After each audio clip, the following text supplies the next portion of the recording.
em Lucas, para os irmãos entenderem a tragédia que está acontecendo na igreja.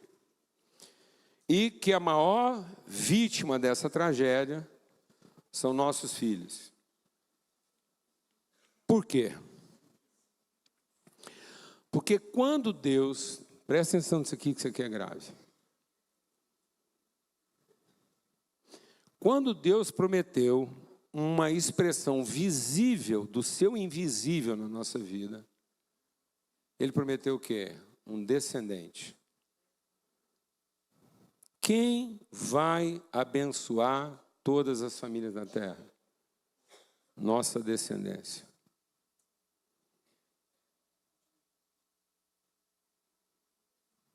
Então, para o Abraão ser a expressão dos invisíveis de Deus, Deus tiraria de dentro do Abraão e da Sara e da relação deles uma expressão visível dos seus invisíveis. Porque os visíveis de Abraão e Sara não apontavam para isso, porque ela era estéril e ele impotente. Por isso que os filhos de Deus só são gerados por adoção.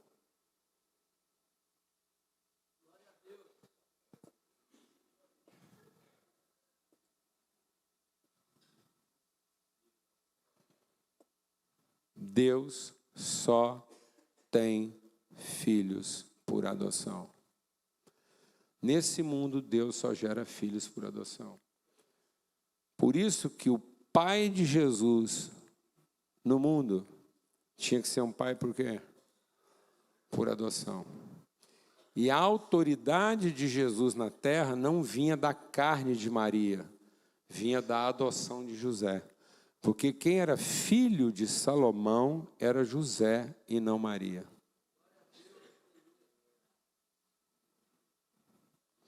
Então, se Jesus fosse só filho de Maria, ele tinha poder de homem, mas não teria autoridade de filho de Deus. Então, quando uma pessoa tem poder de homem, ele é um ente humano. Mas quando ele recebe o espírito de adoção como verdadeiro filho de Deus, ele tem autoridade espiritual. Por que que os nossos filhos estão tendo muito poder e nenhuma autoridade? Porque eles estão sendo ensinados a serem filhos da nossa carne e que têm que buscar Deus para Deus salvá-los. Em vez de serem ensinados que eles são filhos de Deus e têm que buscar Deus para conhecer o seu propósito. Então, se o seu filho foi ensinado que ele é seu filho e ele tem que buscar o poder de Deus para ser salvo, não há salvação para ele, porque da carne nada se aproveita.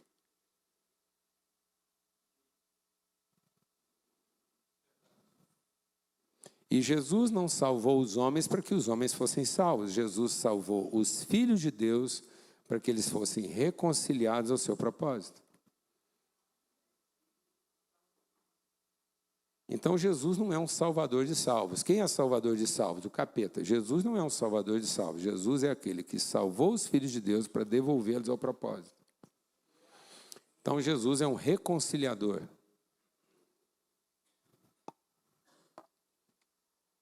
Amém, irmão? Porque ele vem nos revelar qual é o propósito de um filho de Deus. Por isso que ele é filho por adoção. Porque todo pai é pai por adoção. Porque a mulher sabe, o homem crê.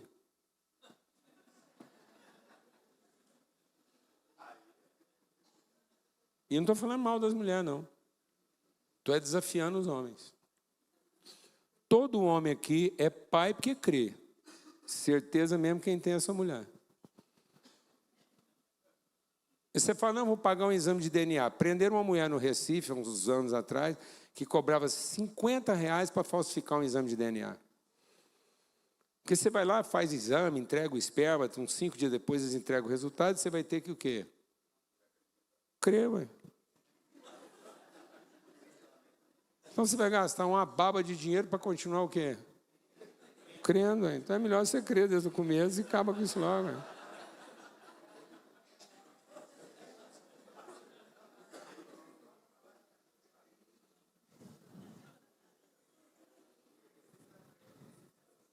Você está vendo agora por que a humanidade está sendo amaldiçoada? Porque nós estamos anulando a figura paterna. E a hora que você anula a figura paterna, você forma as mulheres viúvas e os filhos órfãos. Por isso que o evangelho se resume em fazer o quê? Cuidar dos órfãos e viúvas. Por que a gente tem que cuidar dos órfãos e viúvas? Porque desapareceu a figura o quê? Paterna. E o que a figura paterna representa? O invisível. Então, o que é um filho da mãe? Se você quiser ofender um cara, você chama ele de filho da mãe. Por quê? Porque quando você chama ele de filho da mãe, você está chamando ele o visível do visível.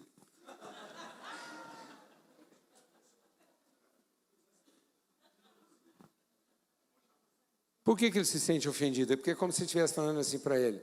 Você é igual uma planta, você é uma obviedade.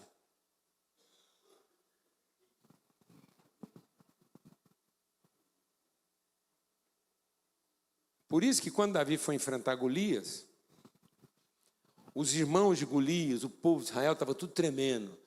E aí eles fizeram uma análise espiritual, morfológica do gigante. Um estudo das maldições, a definição dos capetas. Aí eles ficaram lá assim, só o escudo, só a lã, de longe. Eles conseguiam saber quanto pesava o capacete do Golias de longe. De tanto observar o visível do visível, eles já conseguiam saber a medida em centímetros do escudo. Davi olhou para ele e falou assim, o que esse incircunciso filisteu está ofendendo o povo de Deus? O que ele disse a respeito do Golias? Ele pode ser do tamanho que for, ter a força que for, o poder que for, mas ele não tem pai. Ele é o visível do visível. Porque quando eu olho para o seu invisível, eu não encontro ninguém lá. Ele é o poder do poder e tudo que o poder pode fazer. Mas ele não está cumprindo um propósito. Quem está cumprindo um propósito aqui sou eu e eu vou fazer a autoridade prevalecer sobre o poder. Então nós não temos que formar filho para ter poder, porque esse é o visível do...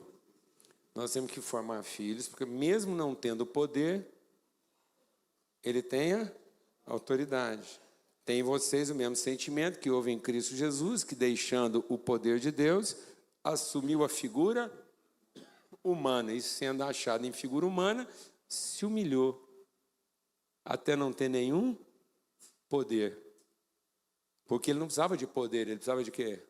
Autoridade. Porque a autoridade é o invisível do poder visível. Sem a autoridade, o visível do visível não cumpre propósito. Então, nós não temos que mandar os filhos para o mundo para arrumar poder. Nós temos que revelar a eles qual é o seu propósito. Glória a Deus, amados. Amém? Os irmãos, nós vamos falar disso aqui até sexta-feira. Porque nós estamos tendo uma conversa em volta do quê? Da mesa. Agora veja por que os filhos estão sendo a parte mais afetada. Porque Deus prometeu que nessa mesa todo filho seria o quê? Profeta. E o que a religiosidade mata? Os profetas. Então, quando Jesus olhou para Jerusalém, ele chorou por um único motivo. Porque os jovens que foram chamados para ser profetas, e o que um profeta faz? O profeta revela o invisível do visível. E como é que você mata um profeta? Quando você põe ele para fazer o visível do visível. Aí você transforma ele num bom escravo.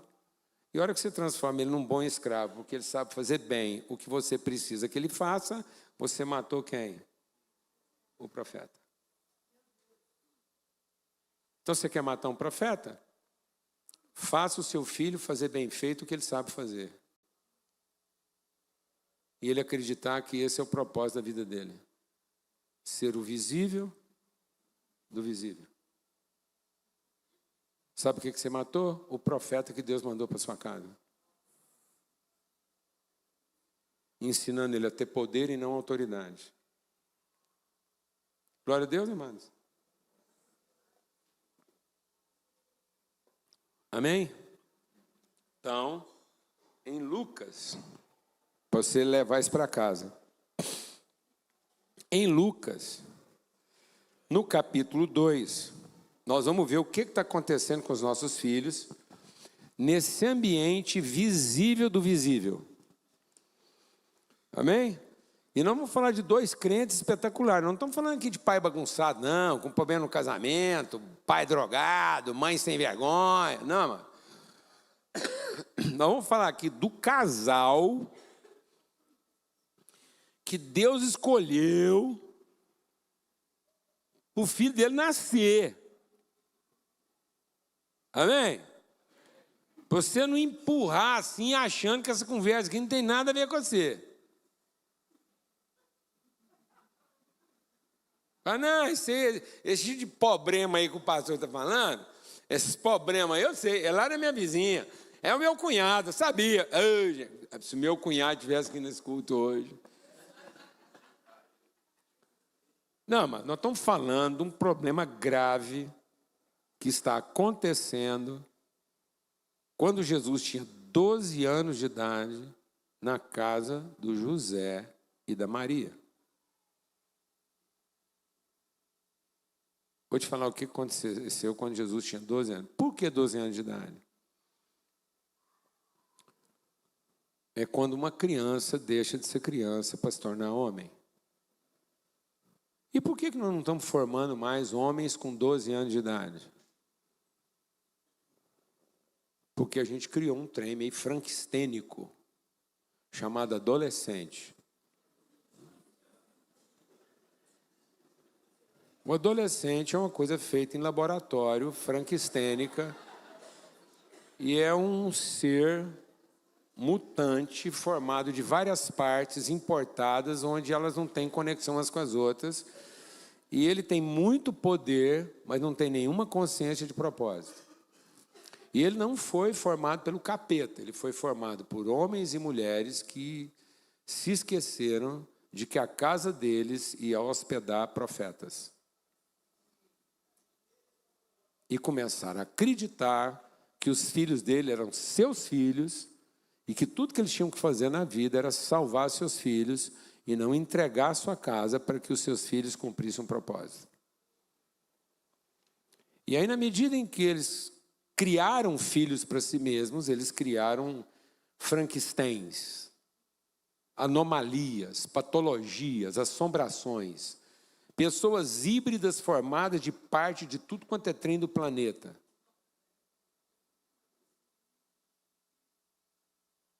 Alguém aqui sabe o que eu estou falando? Não.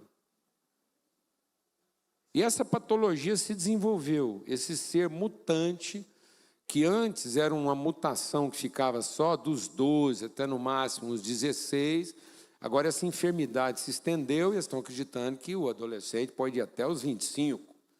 Mas já há quem diga que essa enfermidade, essa anomalia, essa degeneração de mente, pode chegar aos 40.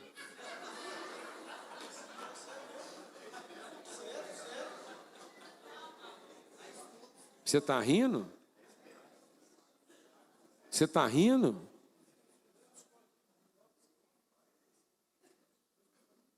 Por quê? Porque aos 40 anos de idade não tem mais salvação para o profeta.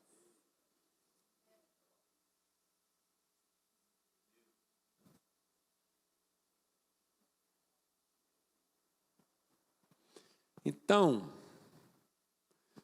uma criança não se torna um adolescente. Uma criança se torna um adulto jovem. E se você acha que é um perigo acreditar nisso, que é arriscado se entregar para ele um canivete, uma faca, ou uma responsabilidade, um trabalho que não, ele não está preparado ainda, nós temos que preparar ele mais, dar mais uma escola, um treinamento. Então você vai lá e fala para Deus, o Senhor é um irresponsável. O Senhor colocou um espermatozoide no pênis dele e um óvulo no útero dela.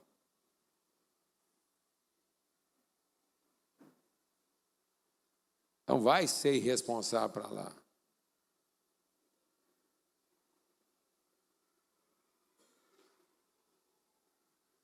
E aí 25% das crianças nascidas nesse país são filhos de mãe solteira.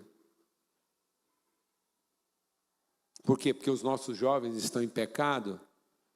Não, porque os nossos jovens estão acreditando que eles são nossos filhos e que nós estamos fazendo aqui das tripas coração para salvá-los, em vez de ensiná-los a ter responsabilidade como verdadeiros filhos de Deus com aquilo que Deus já entregou para eles.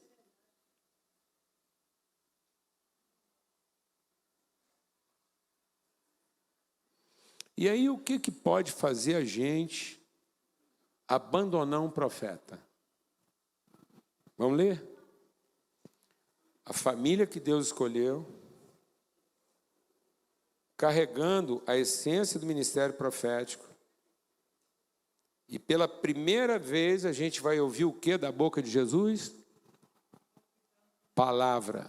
O que nós estamos lendo lá em João? Vamos voltar para a mesa? A palavra se fez carne. Qual a primeira evidência de que Jesus é a palavra encarnada? Até então ninguém escutou nada da sua boca, porque ele era uma criança. Tanto que nós vamos ver uma expressão repetida em Lucas. Antes do texto que nós vamos ler, quando Jesus era menino, dizia, o menino crescia. Agora, depois do texto, nós vamos ler, e Jesus crescia. Ele já não é mais o quê? Menino. E o que revela que Jesus não é mais menino? Porque ele abriu a boca para declarar uma palavra. E que não falava de poder, nem de fome. Falava de propósito, porque como é que você sabe que é um menino? Porque ele só abre a boca para falar de fome.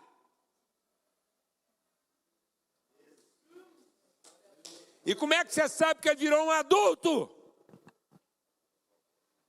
Porque ele abre a boca para falar de propósito. Então, se ele tiver 80 anos e continua abrindo a boca para falar de comida e de necessidade e do que ele está precisando para ser satisfeito, ele continua o quê? Menino, um profeta morto com 80 anos de idade, sendo que ele podia ser um profeta vivo com 12, e a primeira palavra saída da boca dele seria para falar de quê?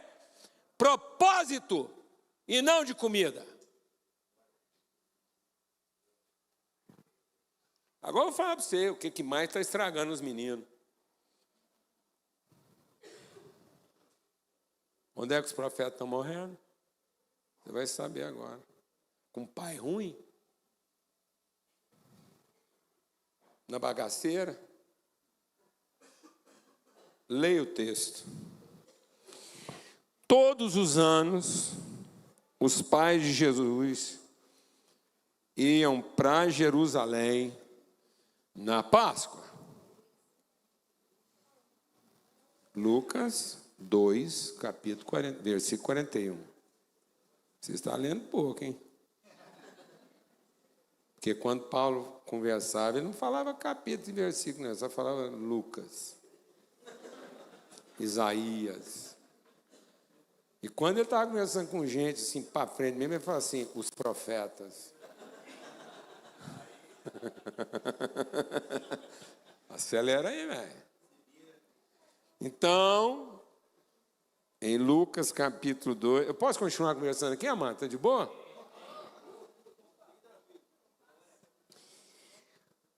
Todos os anos, diga comigo, todos os anos.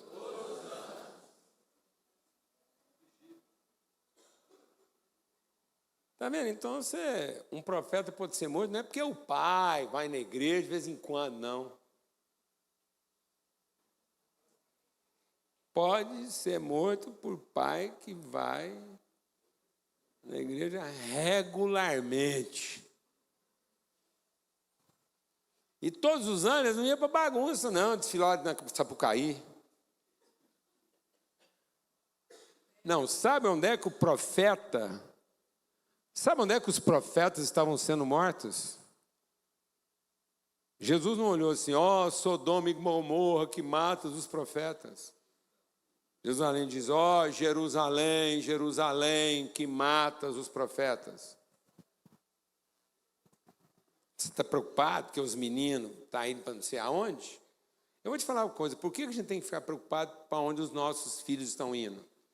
Porque eles já foram mortos como profetas em Jerusalém.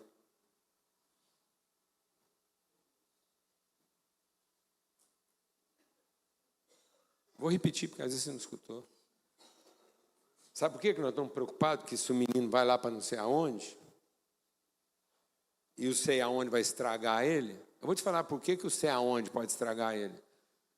Porque ele, como profeta, já foi morto em Jerusalém. E sabe quando? Quando ele tinha 12 anos. Porque alguém fez ele acreditar que ele era o quê? Um filho de homem que precisava ser salvo e não um filho de Deus para cumprir um propósito. E é curioso, deixa o Espírito de Deus ministrar o nosso coração, é que Jesus vai cumprir o seu propósito aonde? Na Páscoa. E aonde Jesus foi esquecido no templo? Na Páscoa. Então nós podemos estar matando os profetas, porque nós estamos esquecendo que o ambiente de Jerusalém não é para nos salvar na Páscoa, é para que a gente possa ser sacrificado na Páscoa. Aleluia, irmão. Então a Páscoa não é para celebrar a minha salvação, a Páscoa é para me relembrar a minha vocação.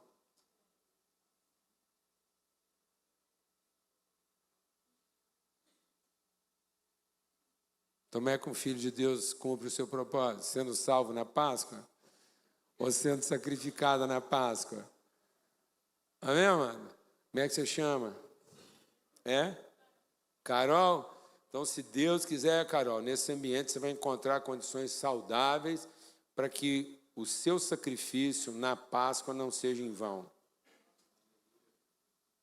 Para que na Páscoa você não seja como um dos dois ladrões conversando sobre salvação, mas você seja como Cristo que te inspirou a entender o propósito da sua cruz, trazendo salvação para todos os homens. Porque é para isso que você foi colocada nesse lugar aqui. Amém? E aí, o que aconteceu? Quando ele atingiu 12 anos, foram a Jerusalém, segundo o quê? O costume. O que está matando os nossos profetas? A regularidade, a dessignificação do propósito e o costume. Nós estamos trazendo nossos filhos achando que esse costume aqui, se vocês ficarem acostumados com esse ambiente aqui de louvor bom, pregação boa, culto bom, então nós estamos oferecendo para eles o quê? Um propósito? Não, um hábito. Não estamos oferecendo para eles uma convicção. Nós estamos usando o poder para eles ficar viciado no comportamento.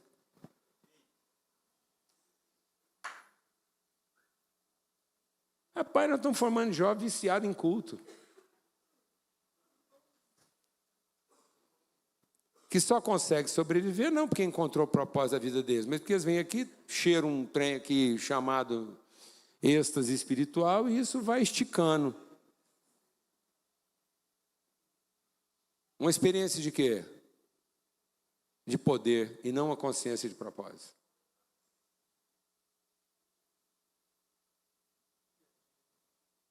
Perdidos onde?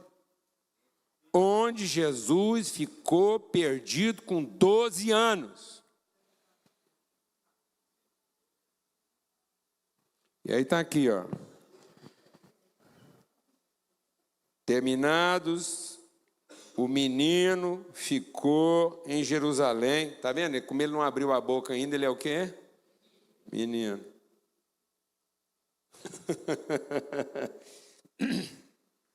Está faltando 3 dias para surgir o profeta, mas calado ele é o quê? Menino. Aí o menino ficou em Jerusalém, sem que os pais dele o quê? Amado, deixa o Espírito de Deus ministrar no nosso coração. Nós estamos ficando tão habituados e tomados pelo costume, tão crente de que esse hábito, esse ambiente vai cuidar dos nossos filhos, que a gente é capaz de esquecê-los aqui para continuar tocando aquilo que nos interessa.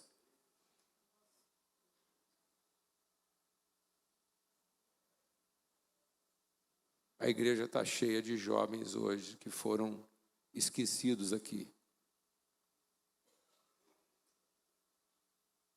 Porque os pais, ocupados em seguir os seus hábitos e costumes, em nome de Deus, esqueceram eles no templo em Jerusalém,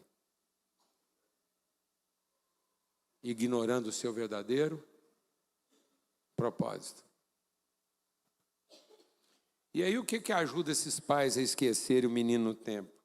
É porque eles acham que qualquer coisa, os parentes e os amigos vão cuidar dele.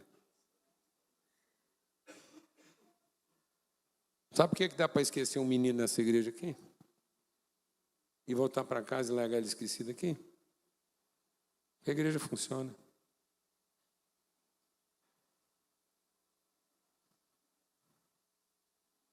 E aí a igreja que funciona, em vez de chamar os pais, assumir a responsabilidade dos profetas que ele tem em casa, está servindo como ambiente para eles esquecerem seus filhos aqui, achando que parente e amigo vai tomar conta deles. Eu preciso falar de novo ou todo mundo entendeu? Amém, pastores? Nós viramos curva de rir, rapaz.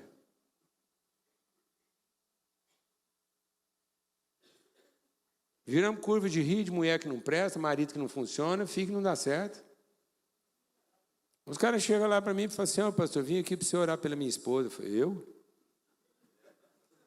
Não, se eu podia pelo menos conversar com ela. Eu falei, de jeito nenhum, vai que ela gosta. Está lascada, ela gosta da minha conversa e ficou ruim. Agora, se você quiser conversar sobre você, para que eu ajude você a orar por ela e você ter condição de conversar com ela, eu te ajudo. Você vem aqui para orar pelo seu filho? Sem chance. Eu não tenho a autoridade que você tem de orar por ele, então eu vou ficar fazendo um trabalho aqui porque nem eu tenho autoridade, tirando a autoridade de quem tem. Então você senta aí, a gente conversa, eu oro por você, para que você cuide dele. Mas não venha largar o seu profeta aqui para que eu tome conta dele para você e você, esquecido, vai embora de Jerusalém só porque esse é o seu costume. Que conversa? Isso aqui não é curva de rir.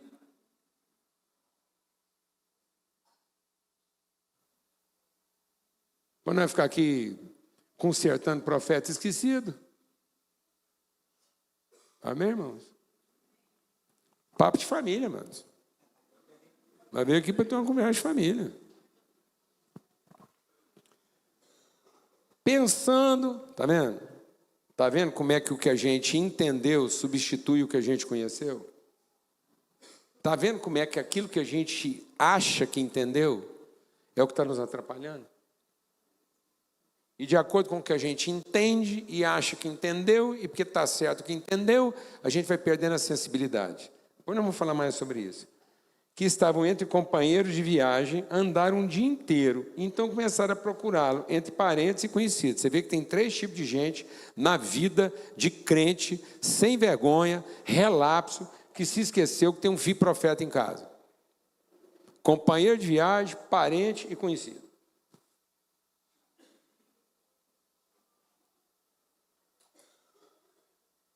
Amém, irmãos? Fazendo tudo como é de costume. Com regularidade. Como não encontraram, voltaram a Jerusalém à sua procura. 3 dias depois, acharam ele no templo, assentado no meio dos doutores, ouvindo a fazer essa pergunta. Todos os que ouviam estavam admirados da sua inteligência e das suas respostas. Pronto, agora já não era mais menino.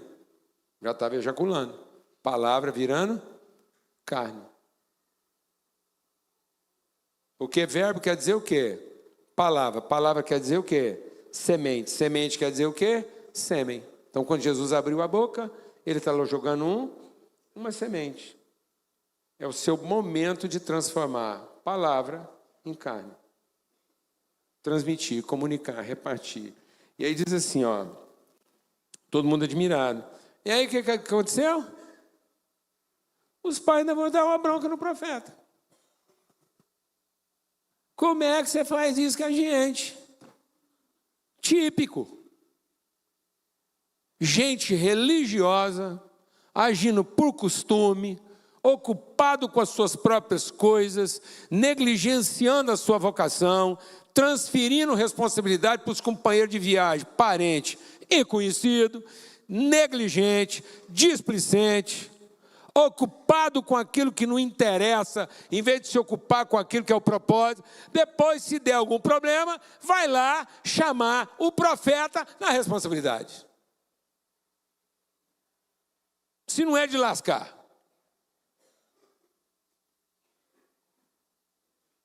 Alguém aqui está entendendo o que eu estou falando? Ou não, mano?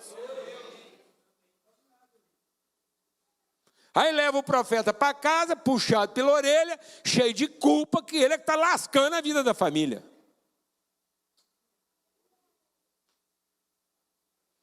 E leva ele puxado pela orelha, cheio de culpa, para quê? Para ele aprender na vida que ele está aqui para cumprir as expectativas de famílias mal resolvidas, com o seu propósito, que estão acreditando piamente que o segredo da vida é ter poder para alcançar o que precisa e o que interessa, e que oração é para ser protegido das dificuldades. Ensino de demônios. Porque só um demônio ensina que poder é para satisfazer necessidade. Criatividade é para contemplar interesse. E espiritualidade é para se sentir protegido das dificuldades.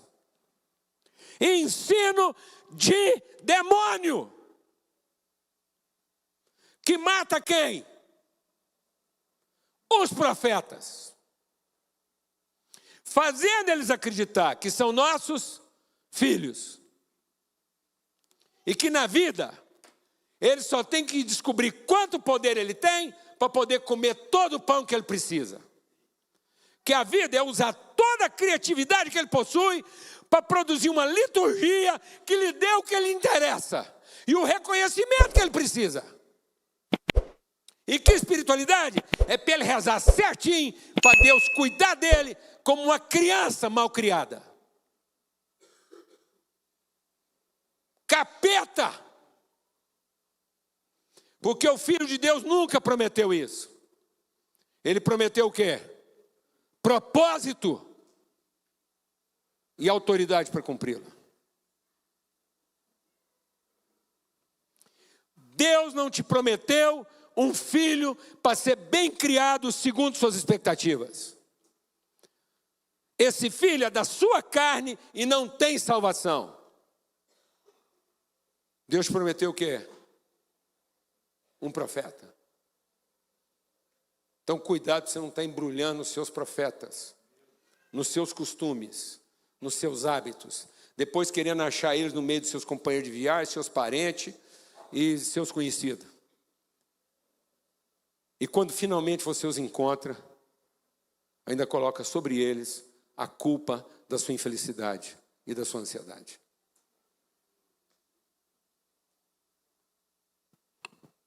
Amém, irmãos? Glória a Deus. E aí o profeta abriu a boca. Ele disse assim: por que vocês estavam me procurando? Hein? Quem está perdido não sou eu não. Hein? Glória a Deus, né, mano? Quem estava perdido não era Jesus, não. Quem estava perdido era o casal de crente, maravilhoso. E crente bom, um crente que todo mundo queria ter na igreja. Quem não queria ter José e Maria congregando aqui? Mas naquele momento, em relação ao seu profeta, eles estavam perdidos. E fazendo a coisa errada? Não, perdidos fazendo a coisa certa. E de maneira sincera.